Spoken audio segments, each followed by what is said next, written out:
Amid the ocean of birth, aging, sickness, and death, human beings tirelessly search for happiness outside, forgetting that the source of suffering arises within the mind itself.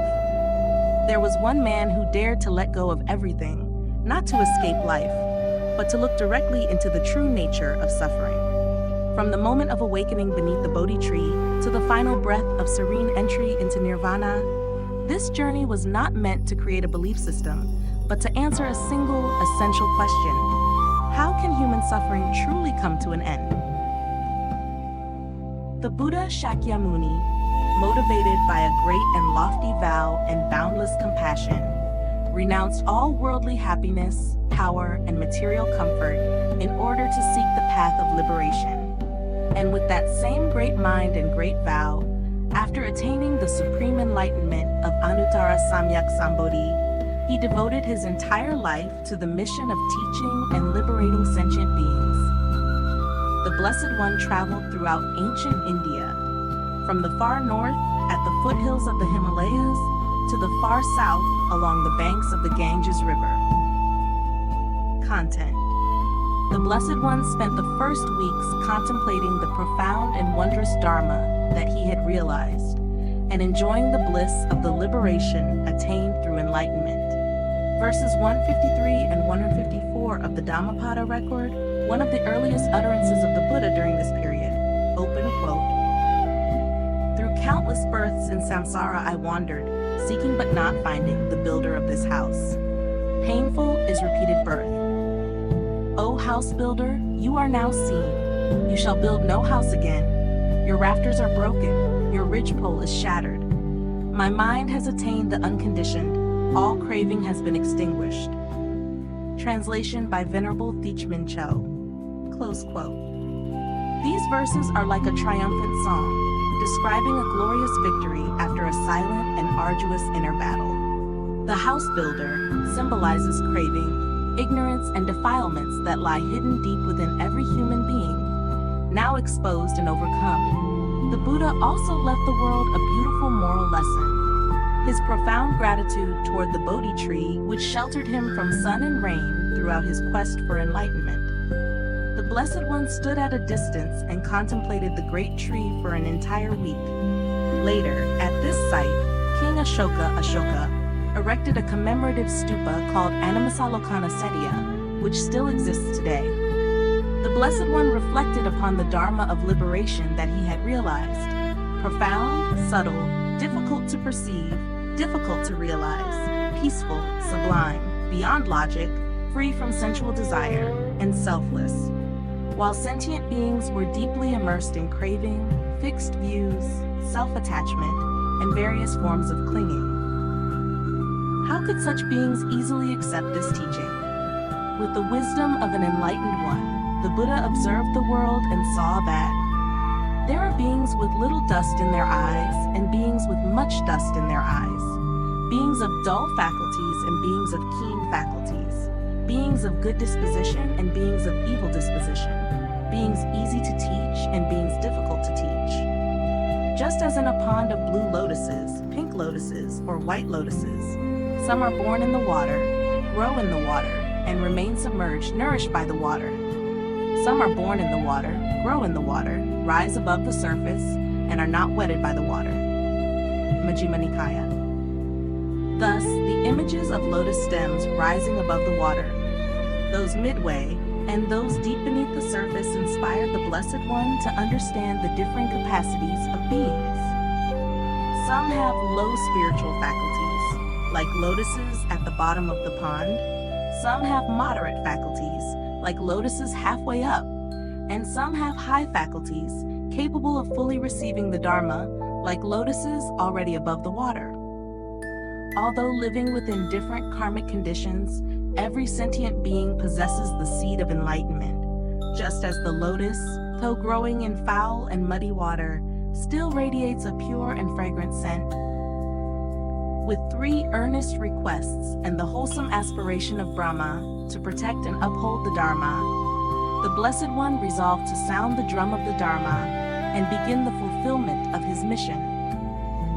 He proclaimed to the world, to humankind, to the celestial realms, and to all beings that the path to the cessation of suffering, the path leading to the realm of the unborn and the undying, the realm of Nirvana, had been opened. Open quote, "Open are the doors of the deathless. For those who are willing to hear," Majjhima Nikaya 1, close quote, and thus the wheel of the Dharma began to turn. The first sermon. The formation of the Triple Gem. The beginning of the Buddhist Sangha. After deciding to propagate the liberating doctrine for the benefit of all beings, the Buddha surveyed the world with his eye of wisdom to see who would be suitable to be taught first. He immediately thought of his two former teachers, Alara Kalama and Uddaka Ramaputta, but both had passed away not long before. The Blessed One then thought of the 5 fellow ascetics who had previously abandoned him. They were residing at the deer park Isipatana Lokwin near Benares, Varanasi. He set out and traveled there. 1. The first sermon at that place, the Blessed One delivered his first sermon, clearly expounding the teaching of the Four Noble Truths. Upon hearing the discourse, the Venerable Kondanya attained the fruit of Sotapanna, stream entry. The Blessed One then accepted the 5 venerable ascetics as his first ordained disciples. Thus, the Triple Gem, the Buddha, the Dhamma, and the Sangha, was established. To commemorate this momentous event, it later came to be symbolized by the image of a wheel flanked by 2 deer. The 2 deer represent the location of the teaching, the deer park, and the wheel represents the Dhammacakka, the wheel of the Dharma. The title of the discourse itself is Dhammacakkappavattana, which means the turning of the wheel of the Dharma. The content of the discourse on the turning of the wheel of the Dharma. The Blessed One began by advising the monks not to fall into 2 extremes. The first is indulgence in sensual pleasures, which is impermanent, trivial, vulgar, and an obstacle to spiritual progress.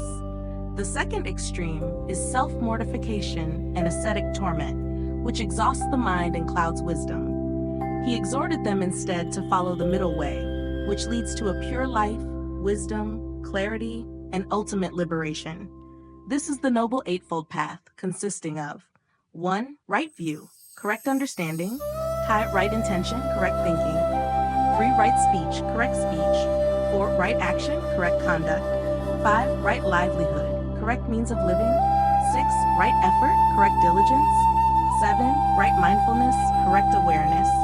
8. Right concentration, correct mental concentration. Nếu bạn muốn, tôi có thể chỉnh lại văn phong học thuật hơn. Academic Buddhist studies?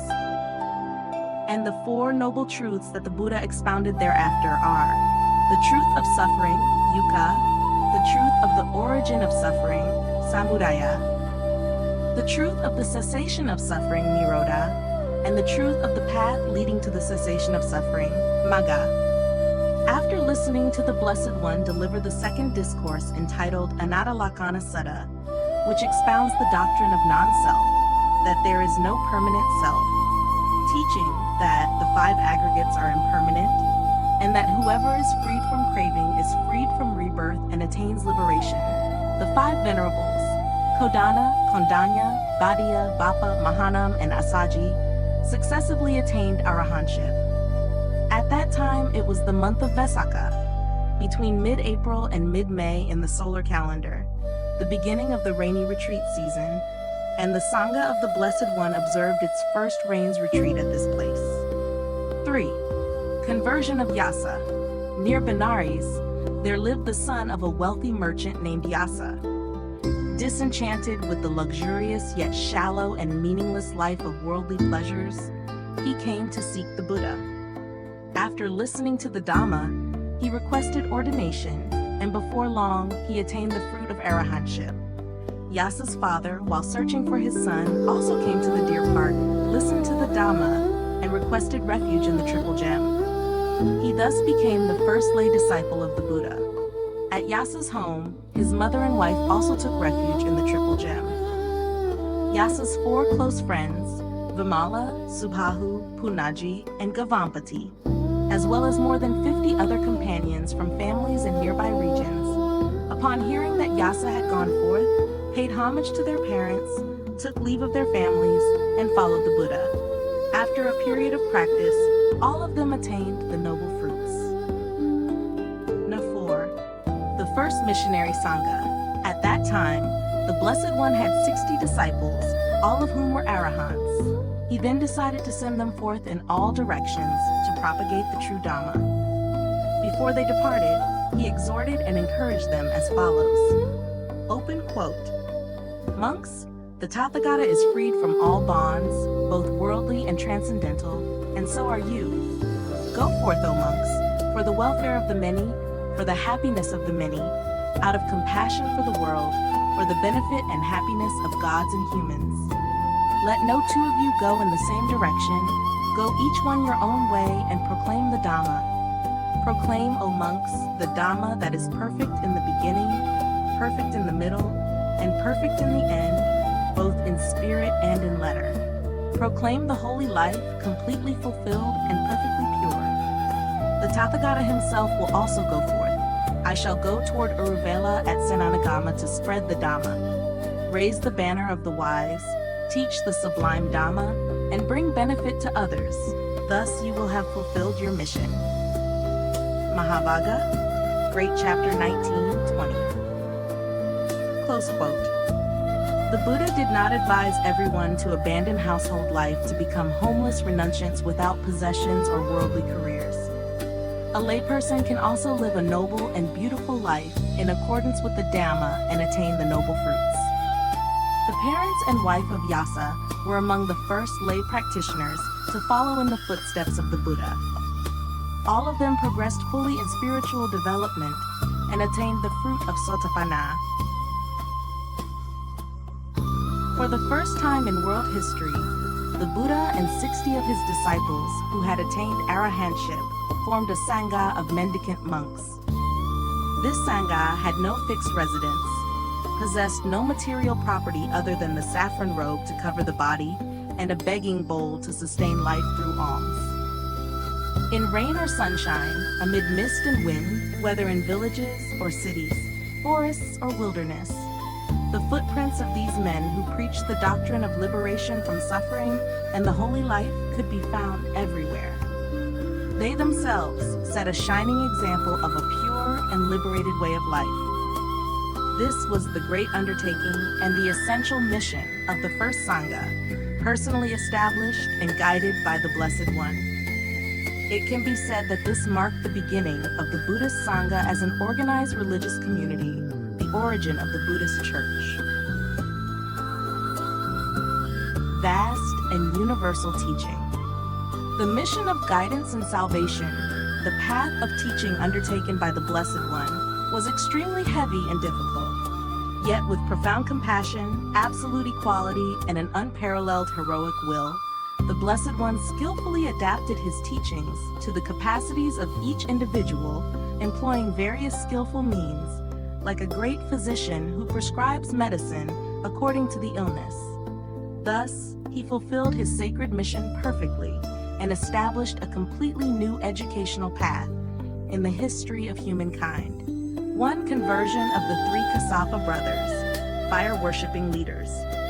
After the 60 monks had each gone their separate ways, the Blessed One himself traveled toward Uruvela.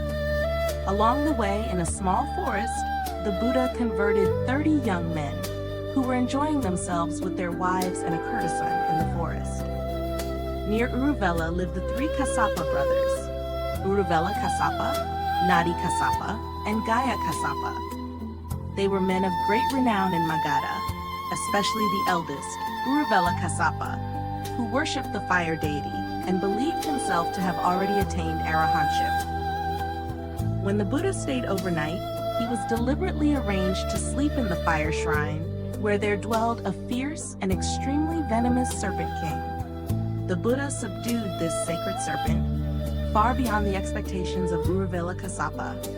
Realizing that it was the Buddha, not himself, who had truly attained sainthood, the three Kassapa brothers and their 1,000 disciples all requested ordination under the Buddha. Afterward, the Buddha went to Gaya Sisa, near the Jeta Grove, not far from Uruvela, It was there that the Blessed One delivered the Adita Pariyaya Sutta, the fire sermon, teaching that the world is a blazing house, burning with the fires of greed, hatred, and delusion, of birth, aging, sickness, death, sorrow, grief, suffering, and despair. All the monks present attained arahantship. When he had just renounced the household life in search of the path, the Buddha once stayed at Pandavapabada. King Bimbisara, Tanvasala, king of Magadha, was deeply impressed by the Buddha's dignified appearance and his noble, composed, humble, and refined demeanor, and therefore sent people to inquire about his background. Upon learning the great aspiration of this heroic prince, the king respectfully requested that the Buddha return to visit the kingdom of Magadha, which he ruled, after attaining enlightenment. Remembering a former promise, the Blessed One, together with more than 1,000 Arahant disciples, traveled from Gaya to Rajagaha, Vungsa, the capital of the powerful kingdom of Magadha. Here, King Bimbisara came to understand the profound Dhamma, attained the first stage of enlightenment, Sotapanna, and requested refuge in the Triple Gem. He then offered a vast monastery named Viluvanarama, the Bamboo Grove Monastery, near the city of Rajagaha. This may be regarded as the first monastery ever established, and King Bimbisara as the first royal patron in history. At this peaceful monastery, the Buddha and the Sangha observed the rains retreat, Vasa, 3 consecutive times, and 3 additional rains retreats at separate periods. 2. The acceptance of Sariputta, Salefut, and Moggallana, Mukkinlian. Near Rajagaha, there was a village called Upatissa, also known as Nalaka. Sariputta, a highly intelligent young man, was from this village. Because he was born into the most distinguished family in the village, he was also called Upatissa. Together with his close friend Moggallana from the village of Kalita, both shared the realization that all material pleasures are impermanent, hollow, and tasteless. The 2 young men decided to renounce their families, wander in search of the truth, and studied under the ascetic Sanjaya, who had many disciples. However, dissatisfied with the teachings of this well-known teacher, and later with those of many other ascetics, the 2 friends parted ways, making a solemn vow. Whoever discovers the path to liberation first shall inform the other. On one unexpected occasion, Sariputta was deeply moved by the liberated, serene, and extraordinary demeanor of Venerable Asaji, Akbe, also known as Matang or Thwithi, who was calmly walking on alms round to teach the people of Rajagaha. Believing that this must surely be an arahant, or at least one who had entered the path leading to enlightenment, Sariputta waited for an opportunity, respectfully paid homage, and asked, open quote, "Venerable Sir, your faculties are so calm and peaceful. Your complexion is radiant and pure. Why did you renounce the world? Who is your teacher? What is your doctrine?" Close quote.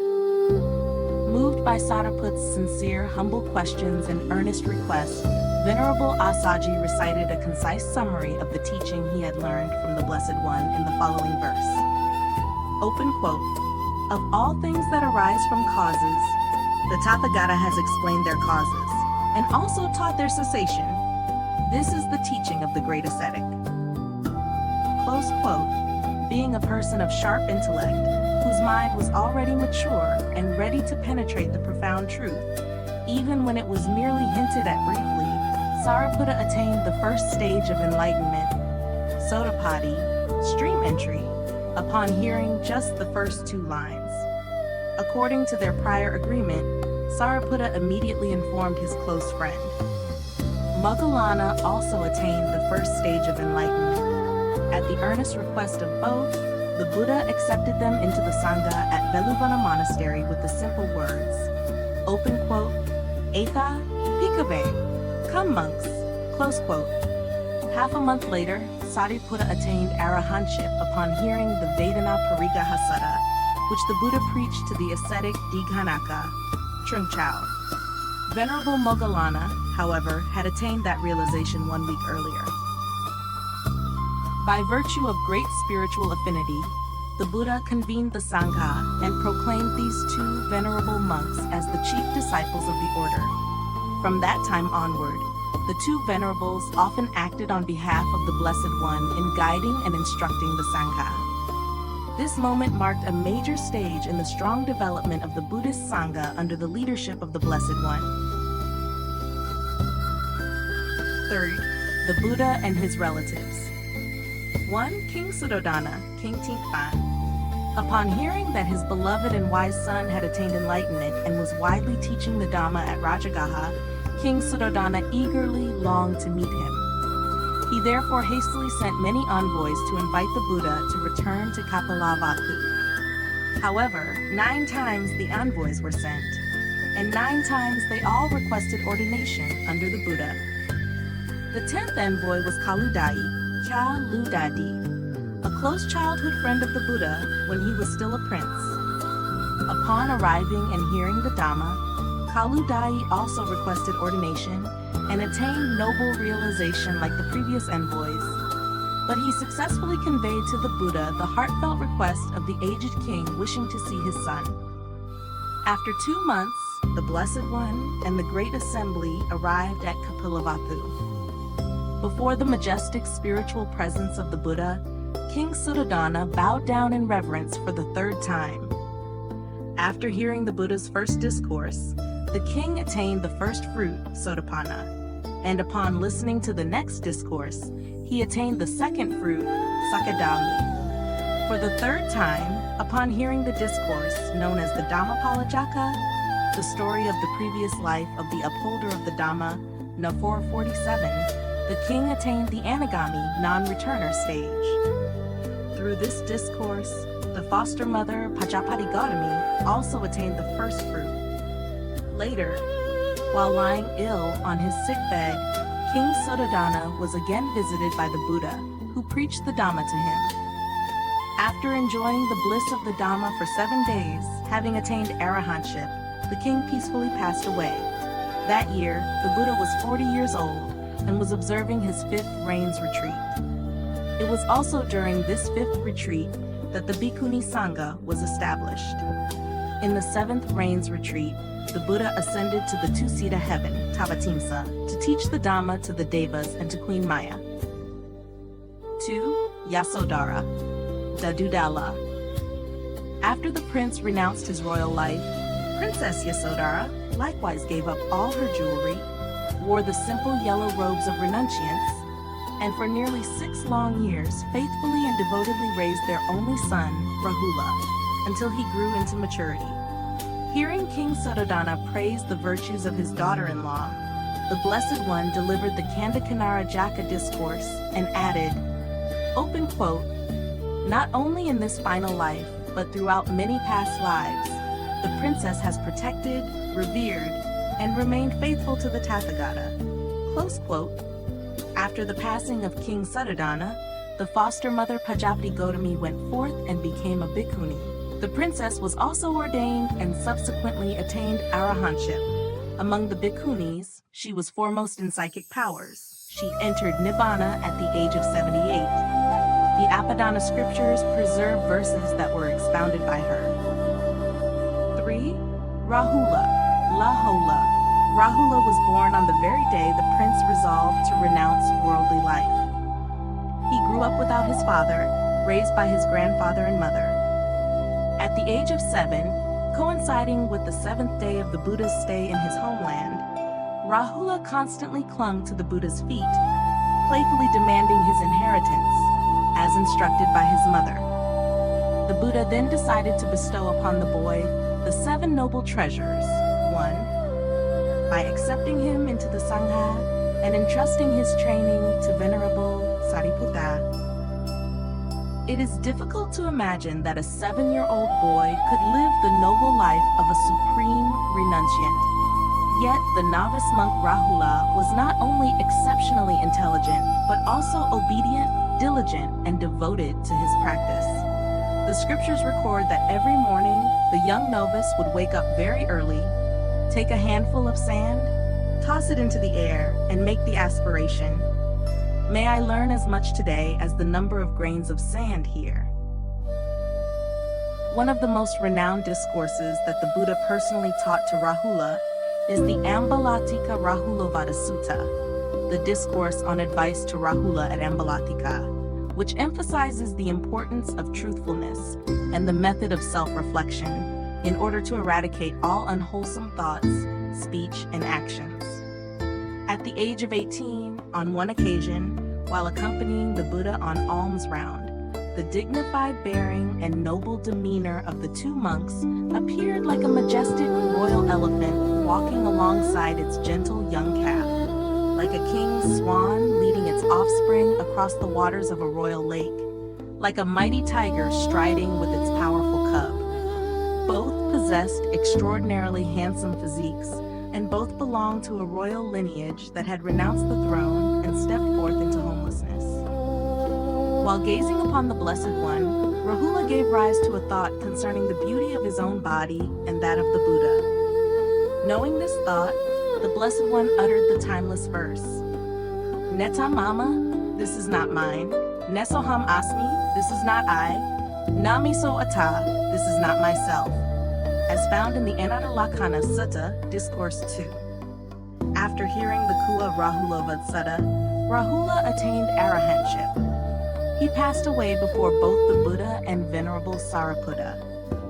He was renowned for his strict observance of discipline. His close companions affectionately called him the Fortunate Rahula, because his life was blessed with two rare fortunes, being the son of the Buddha and realizing the ultimate truth.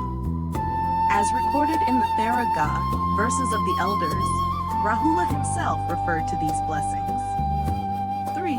Ananda, the son of Prince Amitabhadana, the younger brother of King Suddhodana, Ananda was the Buddha's paternal cousin. His birth brought great joy to the royal family, and thus he was named Ananda, meaning joy or bliss. 2 years after the Buddha's enlightenment, he went forth into homelessness together with young men of the Sakyan clan, including Anuruddha, Bhadia, Bhagu, Kimbila, and Devadatta. Before long, he attained stream entry, Sotapanna, upon hearing a discourse delivered by Venerable Puna Mantanaputa. When the Blessed One was 55 years old, Ananda made 8 requests before agreeing to serve as the Buddha's personal attendant. 1. That the Buddha would not give him robes offered to the Buddha by lay devotees. 2. That the Buddha would not give him food offered to the Buddha by lay devotees. 3. That he would not be required to reside in the same dwelling as the Buddha. 4. That he would not be obliged to accompany the Buddha to places where donors invited only the Buddha. 5. That the Buddha would graciously go to places where donors invited Ananda. 6. That the Buddha would allow him to introduce visitors from distant regions to meet the Buddha. 7. That the Buddha would permit him to ask questions whenever doubts arose. 8. That the Buddha would repeat for him any discourse that was taught in his absence. Having been accepted by the Buddha with full understanding of its significance, and in the presence of the assembly, he was appointed to serve as the personal attendant of the Blessed One for the next 25 years. He carried out his duties with the utmost devotion. The scriptures record that every night, Venerable Ananda, holding a staff in one hand and a torch in the other, would walk around the Buddha's dwelling 9 times so that the Blessed One would not be disturbed. Venerable Ananda possessed an extraordinary memory. He remembered without omission all the discourses of the Buddha, as well as those delivered by several of the great disciples that he had heard. When a Brahmin asked him how many discourses he could recall, the Venerable replied that he remembered 82,000 discourses of the Buddha and 2,000 discourses taught by other Venerable elders. The Buddha praised Venerable Ananda for 5 virtues: extensive learning, exceptional memory, steadfastness, attentive care, and exemplary conduct. Only after the Blessed One had passed into Parinibbana did Venerable Ananda attain arahantship. One day before the first council for the compilation of the scriptures took place, while he was in the act of inclining his body to lie down. The scriptures record that he was the only arahant who attained enlightenment outside the four postures of walking, standing, lying down, and sitting. Venerable Ananda passed away at the age of 120. The ordination of Mahamaya's sister Mahapajapati Gautami, the establishment of the Bhikkhuni Sangha. She was called Mahapajapati, because the seers of that time predicted that she would later lead a great multitude. Her son Nanda, a half-brother of Prince Siddhartha by the same father, was also ordained by the Blessed One, at a time when the young man was in the midst of celebrating three major events: his marriage, his investiture with rank, and the inauguration of a new palace. Although the Buddha declared that women, too, were capable of attaining the Four Noble Stages, as Mahapajapati herself had attained the first stage, as mentioned earlier, the path of renunciation, living the homeless life, confining oneself within the framework of the Dhamma and the Vinaya, and undertaking the mission of teaching and liberating beings, was fraught with hardships and difficulties. With a nature considered gentle and emotionally sensitive, women were seen as having difficulty bearing the sacred, exalted, and heavy responsibility of serving as messengers of the Tathagata. Therefore, after King Suddhodana passed away, although the Buddha's foster mother requested ordination 3 times, the Blessed One refused without stating any reason. It was only when she, together with many noble women and royal ladies of the Shakya clan, shaved their heads, donned saffron robes, and walked on foot from Kapilavatthu to Vesali. A harsh journey of approximately 200 kilometers, their feet swollen, their bodies covered with dust and sand, and arrived weeping at the Buddha's monastery, that the situation changed. And it was precisely because Venerable Ananda, on their behalf, petitioned the Blessed One for the 4th time, that he finally consented to allow the foster mother and the women to live the monastic life, on the condition that they observe 8 special rules prescribed for women within the Sangha. Upon hearing Ananda recount these 8 rules, Mahapajapati and all the women in the group joyfully accepted them, and thus the Bhikkhuni Sangha, the order of Buddhist nuns, was established. Devadatta, Devadatta. The opponents. Although he devoted himself to creating happiness and liberation for all beings with an absolutely pure intention, completely selfless, and without any distinction between rich and poor, noble and lowly, learned or ignorant, the Buddha constantly had to face intense opposition on his journeys of teaching and propagation of the Dhamma. He was harshly criticized, treated cruelly, insulted, and violently attacked. His opponents were followers of religious systems that promoted superstitious rituals, created useless customs harmful to society and obstructive to spiritual progress, or people of base ambition and selfishness. Among them, Devadatta was the most prominent example. He was the son of King Supabuddha and Queen Pamita, a maternal aunt of the Buddha. Princess Yasodhara was his sister. He went forth into homelessness at the same time as the Venerable Ananda and the Sakyan princes. Although he did not attain any noble fruition, he was skilled in supernatural powers and was fully supported in every way by King Ajatasattu, A. Sathe. In the early period of his monastic life, he lived an exemplary and noble life to such an extent that Venerable Sariputta praised his virtues throughout Rajagaha. Later, worldly fame and gain caused him to decline. He became depraved in conduct, holding wrong practices and wrong views. Even so, he had many supporters.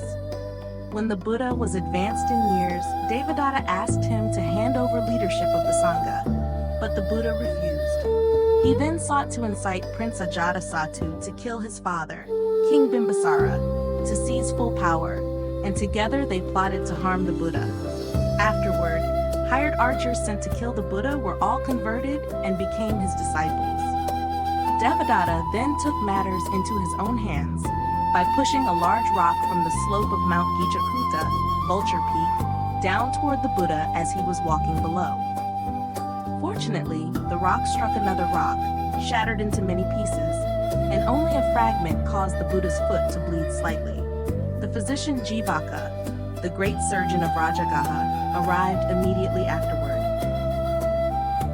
When this plot failed, Devadatta intoxicated the ferocious elephant Nalagiri with strong liquor and drove it straight toward the Buddha. But the elephant too was subdued by the Blessed One's compassion. Gradually losing all prestige, amid strong public outcry and abandonment by King Ajatasattu, Devadatta turned to a plan that appeared more peaceful. He put forward 5 demands concerning the life of the Sangha: that monks must live their entire lives in the forest, dwell under trees, wear rag robes collected from charnel grounds, live solely by alms, and observe lifelong vegetarianism. The Buddha gave a response marked by great freedom and democratic spirit, not compelling any individual to follow those practices. At the end of his life, with no one left to support him, Devadatta fell into dark days. Stricken with a grave illness and filled with profound remorse, he wished to see the Blessed One one last time, but it was no longer possible. He could only utter the words of taking refuge in the Buddha and then breathed his last. Although having such a disciple, such a son, the Buddha only admonished him and never criticized him. He even prophesied that, owing to his initial discipline and his remorse at the moment of death, Devadatta would become a Pacheka Buddha, solitary Buddha, in a distant future, bearing the name Athisara. The great protectors of the Dharma. 1. Anathapindika Kapkodok. Among the most important patrons during the Buddha's lifetime, foremost must be mentioned Sudatat, a resident of Savatthi, Save. He devoted himself to social charity, supporting and providing for widows, orphans, and the destitute. For this reason, people honored him with the title Anathapindika, meaning one who gives to the helpless and the lonely. On one occasion, while on business in Rajagaha, he heard his brother-in-law preparing to welcome the Buddha the following day.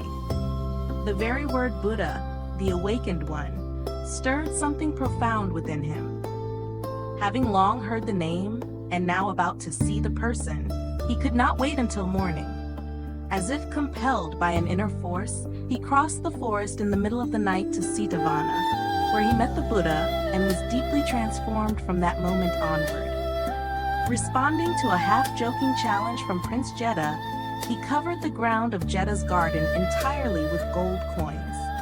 His sincere faith deeply impressed Prince Jeddah, who thereafter developed great reverence for the Buddha. Together, with the trees donated by Jeddah and the land purchased by Sudatta, he built Jetavana Monastery, Kivian, and offered it to the Buddha. The Blessed One spent 19 rainy season retreats there. Most of the Buddha's discourses were delivered at this monastery in Savatthi, commonly introduced by the formula, at Savatthi, in Jeddah's Grove, and Anathapindika's Park. Many teachings addressed to lay followers arose from questions respectfully posed by Anathapindika himself. In one discourse on generosity, the Buddha taught that offering food and lodging to the Sangha generates great merit.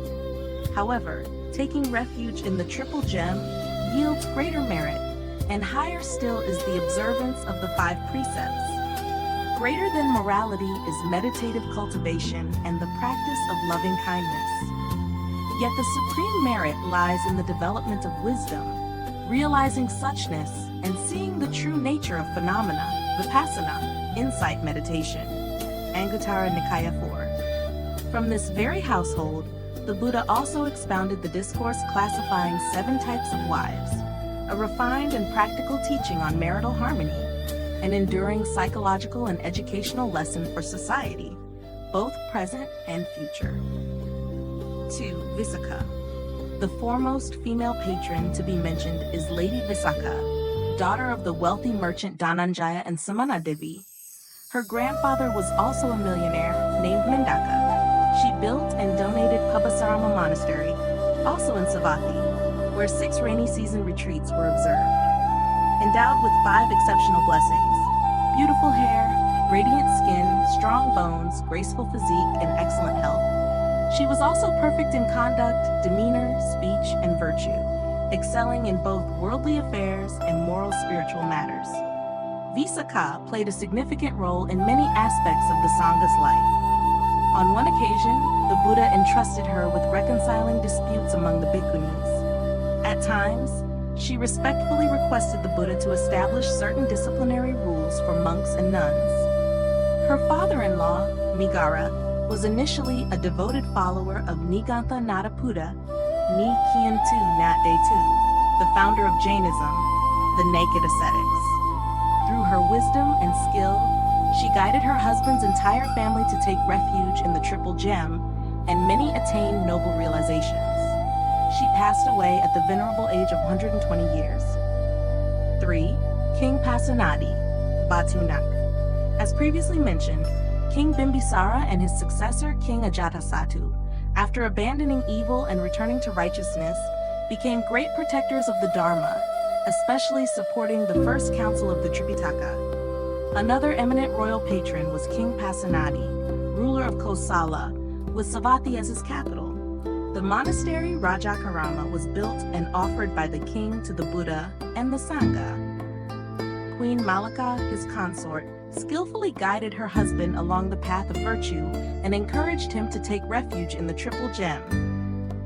She advised the king to consult the Buddha to understand the meaning of 16 prophetic dreams, rather than slaughtering countless beings for sacrificial rituals, as urged by Brahmin priests. 1. The Connected Discourses contains an entire chapter entitled Kosala Samyutta, which records discourses the Buddha delivered to the king of Kosala. In these teachings, several key points are emphasized. 1. Evaluating a person is not a simple matter. Women should be respected equally as men. Ithi hipi ekachiyaseya. Among women, there are those who are even superior to men. In the society of India at that time, women were never accorded proper respect. This noble statement of the Buddha was truly a great encouragement for women. 3. One should not look down upon the young, such as a young prince, a small snake, a small fire, or a young bhikkhu. All of these can become significant and meaningful in the future. 4. Victory breeds hatred. Open quote, victory gives rise to enmity. Defeat brings suffering and sorrow. One who abandons both victory and defeat dwells peacefully and happily. Close quote. Last accept, liberating the outcasts and the lowest of society. The path of compassion and liberation is open to all, without distinction of wealth or social class. A murderer, such as Angulimala, or a courtesan such as Ambapali, if they return to the path of the Dhamma, can also attain noble realization, as recorded in the scriptures below. Angulimala, the finger-garlanded one. His original name was Ahimsaka, the innocent one. He was the son of a royal chaplain of the kingdom of Kosala, and a brilliant, trusted disciple of a renowned teacher at the famous educational center of Taxila. However, due to the jealousy of his fellow students, his teacher misunderstood him and demanded that he offer 1,000 little fingers as a ritual offering to complete his spiritual training. He became a great menace, a shadow of death hanging over the land of Kosala. Fearing that crows might eat the fingers he collected, he strung them around his neck, earning the nickname Angulimala, Garland of Fingers.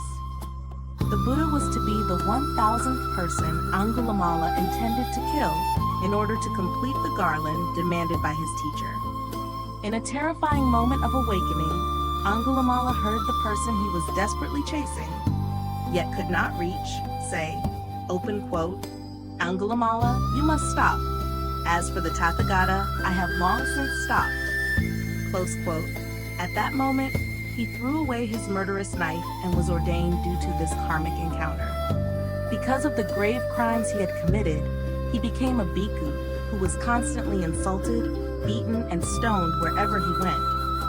For him, having his head, arms, and legs covered with wounds, with blood flowing over his body, was an everyday occurrence. Through sincere repentance and diligent effort in meditation, he eventually attained arahantship.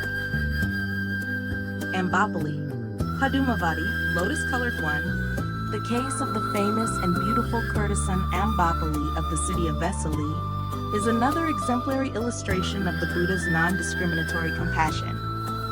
On his journey to Kusanaga, to enter Parinirvana, the Buddha stopped at her mango grove. Upon hearing the news, she personally invited the Buddha and the Sangha to her home to offer alms, despite the Lichavi nobles offering her a very large sum of money in exchange for the privilege of doing so themselves. She later donated the mango grove to the Sangha, requested ordination, and through diligent practice, attained noble realization. Open quote. Just as a whirlwind gathers all kinds of leaves into one place, so does Gautama gather all beings. The wise and the foolish, kings and paupers, the lowly and the wealthy, the old and the young, women and men, the evil and the good, all and everyone, Gautama brings into the Dhamma and regards them equally. The path of Gautama is a path of equality, without discrimination. Mahakatanyutsara, close quote.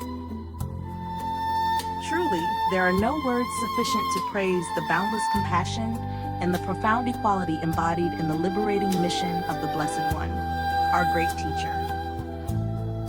8. The Buddha declares his entry into Nirvana.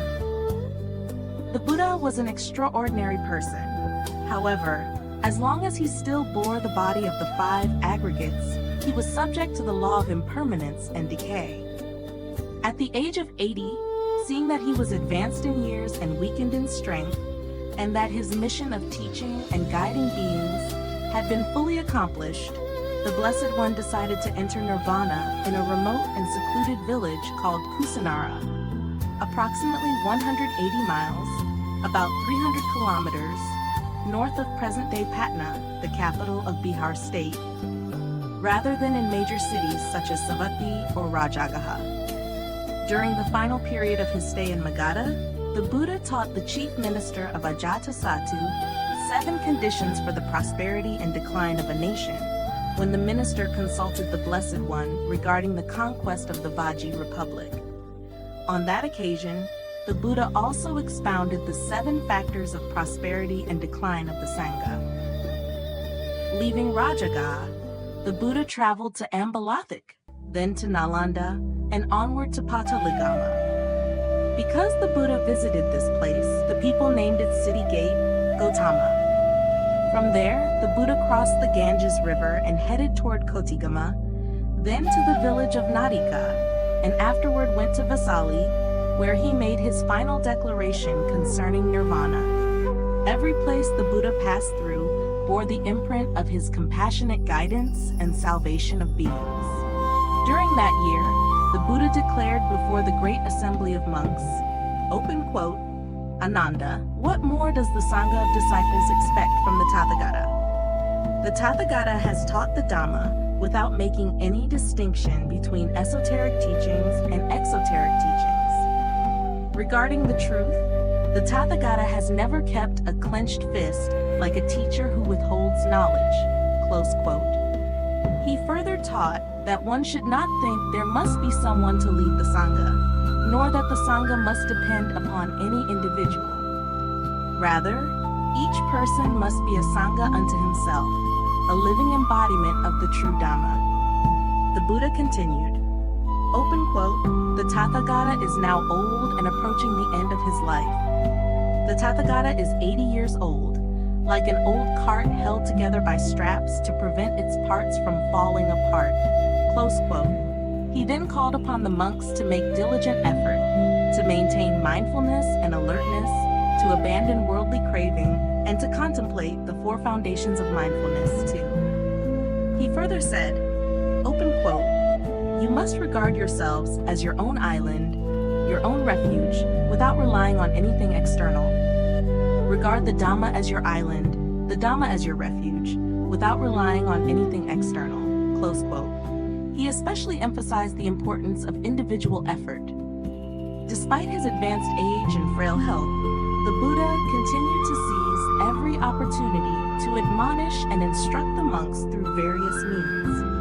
At Kapala, the Blessed One declared that he would enter Nirvana in 3 months' time.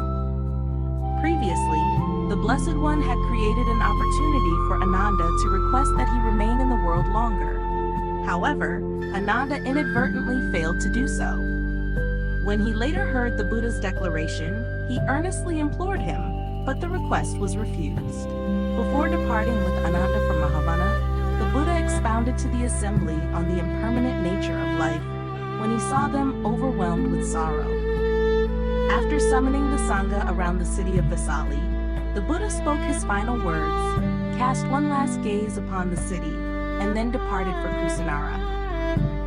Along the way, he stopped at many places to guide those with the proper conditions. At Pava, the blacksmith Kunda, Thunda, made an offering to the Buddha of Sukaramadava, forest mushrooms. The Buddha joyfully accepted the offering and carefully instructed that the remaining portion be buried. After this meal, the Buddha suffered from severe dysentery. With a calm and equanimous mind, he spoke words of blessing to reassure and vindicate Kunda, then took leave and proceeded toward Kusinara, about 6 miles, approximately 9 kilometers, from Pava, where a small river of the Malak clan flowed. Faithful English translation: upon arriving at the place, between 2 sala trees, the Blessed One lay down calmly, resting on his side, with his left leg placed upon his right leg, which was stretched straight, his head turned toward the north. The sala trees blossomed out of season, as if making offerings for this great day of mourning. Everyone expressed reverence and veneration in various ways. The Buddha then taught the proper way to show respect and devotion to the Tathagata, that is, to observe the Dhamma, to practice diligently, and to maintain pure and dignified conduct. Next, he mentioned the 4 sacred places associated with the life of a Buddha: the place of birth, enlightenment, the first turning of the wheel of Dhamma, and the place of final passing, stating that those who visit and pay homage to them with sincere faith will gain great benefits. After converting the ascetic Subhada, who became his last disciple, the Blessed One instructed Ananda to inform the Mala people that he would enter Parinibbana in the final watch of that very night. He also admonished Ananda not to concern himself with making grand and glorious arrangements for the Tathagata's physical remains, but instead to strive diligently for his own liberation and happiness. Upon hearing the news through the tearful words of Venerable Ananda, the Mala people of Kusinara hurriedly gathered, kneeling around the Buddha beneath the Sala Grove, witnessing the most sacred moment of their lives and listening to the final teachings of the Blessed Teacher. Ananda, do not think that after this there will be no teacher, that only the sublime Dhamma remains, the Dhamma and the discipline that I have taught and laid down. These shall be your teacher. Ananda, if the Sangha so wishes, after the Tathagata's passing, they may abolish the minor and lesser rules. If there is any doubt, question, or uncertainty concerning the Buddha, the Dhamma, the Sangha, the path, or the method of practice, ask now. Do not later regret having missed the opportunity. The Blessed One spoke these words 3 times, yet the entire assembly remained silent. Then the teacher exhorted his disciples with his final admonition. O disciples, the Tathagata declares to you, all conditioned things are impermanent. Strive on with diligence and continuous effort. This was the final instruction of the Blessed One. Thereafter, the teacher silently entered and emerged from the first jhana, then successively the second jhana, and so on, entering and emerging from the attainment of the cessation of perception and feeling. He then entered and emerged from the sphere of neither perception nor non-perception, and gradually returned in reverse order to enter and emerge again from the first jhana. And upon entering and emerging for the second time from the fourth jhana, the Blessed One attained Parinibbana without remainder. The Buddha's sacred body was brought to Makudandana for people to pay their respects, and after 7 days, The cremation ceremony was conducted under the organization of Venerable Mahakassapa. The relics were divided into 8 portions according to the agreement reached at a council presided over by Venerable Mahakassapa, King Ajatasattu, and Dona, and were distributed to 8 kingdoms, large and small, including the Mala people, for the construction of stupas to enshrine and venerate them. Dona requested to be allowed to worship the urn that had contained the relics after the cremation. The Mauryas of Pipalavana, having arrived too late, asked to receive the ashes from the funeral pyre in order to build a stupa for worship. From that moment, the physical form of the Tathagata disappeared from the world. The Buddha's path of propagating the Dharma for the benefit of sentient beings lasted for more than 45 years. From the time of his enlightenment until his entry into parinirvana, he never ceased serving beings through 2 means: his own way of life and his teachings.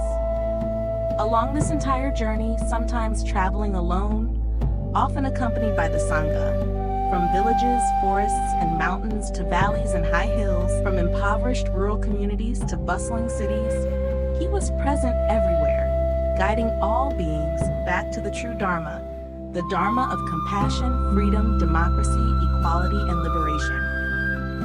See conclusion. With his supreme sacrifice, boundless compassion, and courageous determination to liberate all beings, we may praise the Buddha or regard him as the greatest of all great men, a superhuman above all superhumans. However, the most correct and meaningful way to honor, venerate, and revere the Buddha is precisely as instructed by the Blessed One before he passed away. Open quote. Ananda, one should not honor, bow to, praise, or cherish the Tathagata in such a manner. Any bhikkhu, bhikkhuni, upasaka, or upasika who lives in accordance with the true Dharma conducts oneself in harmony with the path and acts righteously. Such a person is the one who truly honors, bows to, praises, and cherishes the Tathagata in the most excellent way. Close quote.